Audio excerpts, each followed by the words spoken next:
Košice žije mnoho talentovaných ľudí. Niektorí z nich majú to šťastie a môžu svoje výtvory prezentovať aj na verejnosti.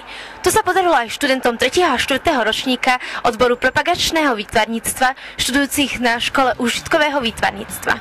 Svoje práce odprezentovali na výstave Pohľadnica pre radosť v Rotunde na Zbrojničnej ulici v Košiciach. Tento projekt sa spracovával od septembra do konca novembra v spolupráci s klientami z domova sociálnych služieb vo veku 20 až 25 rokov.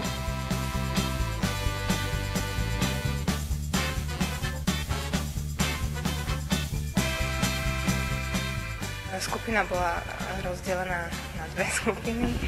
Prvá skupina pracovala na počítači, učili sa pracovať v jednoduchom grafickom programe.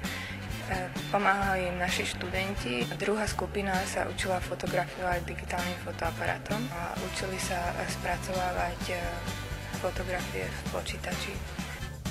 Výsledkom ich práce bola výstava spojená s dokumentačnými fotografiami projektu, ktorý pozostával z obrázkov aplikovaných na pohľadnice a darovaných domov sociálnych služieb.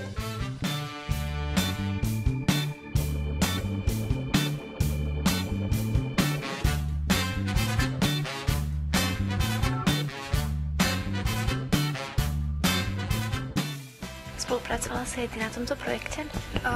Áno, spolupracovala som s 19-ročným dievčaťom z Doma sociálnych služieb. Ktoré obrázky ste robili? Tak robili sme konkrétne tu na tieto obrázky na tému Vianoce. A ako sa ti spolupracovalo s ňou?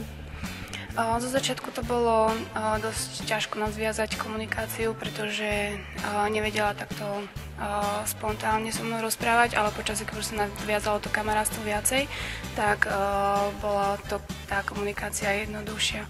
Z našej strany to bol taký pokus o arteterapiu, aj keď arteterapiu môžu robiť len odborníci.